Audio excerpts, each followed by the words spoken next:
Bienvenue dans Anyone Can Scale, chapitre 4. Alors dans ce chapitre, on va aborder une question qui est une question assez difficile pour les sociétés françaises en général, celle de l'internationalisation. Le but du jeu dans ce chapitre, c'est pas forcément de vous apprendre à internationaliser, mais c'est de vous faire réfléchir au sujet le plus tôt possible. Il est fort probable que vous puissiez regarder ce chapitre bien avant de commencer vos efforts d'internationalisation afin d'avoir les bons réflexes et peut-être le re-regarder au moment où vous allez rentrer dans le vif du sujet. C'est hyper important de penser l'internationalisation le plus tôt possible. Ça commence par un truc à la con, le nom de votre entreprise. Alors, si vous avez déjà un nom franco-français et que vous avez des ambitions mondiales, je suis désolé pour vous, ça ne va pas marcher. Alors, je sais que tout le monde adore me raconter l'histoire de covoiturage.fr qui est devenu Blablacar. Je suis désolé de vous le dire les gars, jusqu'à aujourd'hui, les URL entre covoiturage.fr et blablacar.com, c'est la merde. Si une boîte pareille a eu autant de difficultés à changer de nom, imaginez pour une boîte qui vaut 2 fois moins, 3 fois moins ou 4 fois moins et qui n'aura pas tous les moyens. Les changements de nom sont extrêmement difficiles à mettre en place. Les changements de nom et les changements d'identité sont des choses qu'il vaut mieux éviter. C'est pour ça, avoir un nom plus international dès le début, ça aide. Et puis, c'est aussi une façon d'envoyer un message. Envoyer un message à tous les gens qui vous rejoignent en leur disant que votre ambition, elle est réellement mondiale. Si vous vous appelez plouk.com, il est fort peu probable que les gens pensent qu'un jour, vous allez conquérir les États-Unis avec un nom pareil. Évidemment, le nom, c'est un détail. Il y a plein d'autres choses que vous pouvez mettre en place dès le début, dès le premier jour de votre entreprise. Par exemple, ne pas coder le langage en hardcode, mais en faire des variables avec des fichiers multilangues que vous pouvez changer dès le début. Ça, c'est pour les geeks. Vous pouvez aussi essayer de faire l'ensemble de vos documents internes en anglais, même si 100% des gens parlent français. Par exemple, une des boîtes les plus inspirantes de notre portefeuille sur ce sujet-là fut Algolia.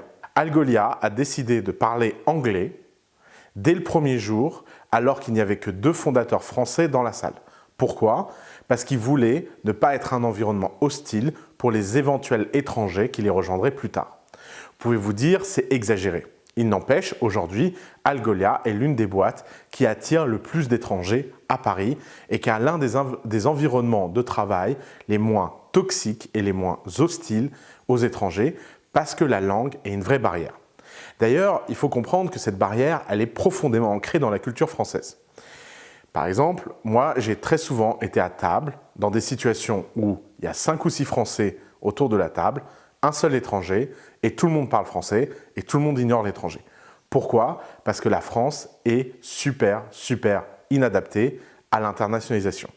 On n'a pas l'habitude du multiculturalisme, on a des valeurs comme l'intégration, la laïcité, etc., qui sont des valeurs universelles, et on pense que le génie français est un génie universellement reconnu. Alors évidemment, il y a du vrai là-dedans. La France a une très belle image de marque pour le tourisme, pour l'alimentation, pour tout ce qui est autour de la joie de vivre et du plaisir de vivre. Mais la France n'a aucune réputation en ce qui concerne l'entrepreneuriat. Lorsque vous êtes un entrepreneur français et que vous attaquez le monde, vous avez à peu près le même nombre de clichés que si vous êtes noir dans une université d'Ivy League. Même si vous êtes très intelligent, les gens penseront que vous êtes là parce que vous avez été favorisé par la discrimination positive. Et ben c'est un peu la même chose quand vous êtes un entrepreneur français à l'étranger. Les gens vont penser que vous êtes là simplement pour faire beau, pour la joie de vivre, pour la Tour Eiffel, mais ne vont pas vous prendre au sérieux. Alors c'est pas grave, c'est pas un sujet sur lequel vous devez vous attarder, c'est un sujet que vous devez régler.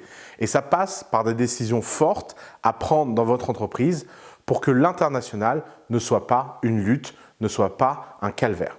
Un autre élément que vous pouvez faire très tôt concernant l'international, c'est de recruter des étrangers à Paris dans votre équipe. D'ailleurs, petit conseil, faites-le tôt parce que quand vous recrutez des étrangers, vous avez accès à des profils extraordinaires. C'est extrêmement dur pour un étranger qui vit pour des raisons personnelles à Paris de trouver un emploi dans une entreprise française. Pourquoi? Parce que la plupart du temps, il ne parle pas correctement français ou il n'a pas un français suffisant pour pouvoir travailler en français. Et ne pas avoir un français suffisant pour pouvoir travailler est un véritable obstacle à leur carrière. Ça donne un pool de talents au-dessus du niveau qui est accessible parce que les autres boîtes ne jouent pas le jeu.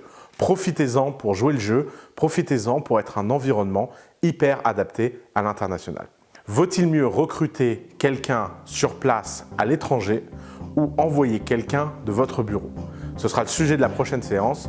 J'espère que vous êtes prêts à aller à l'international, à conquérir le monde. On va y aller ensemble, on va y aller fort. Bienvenue dans Anyone Can Scale, chapitre 4, Scale le monde.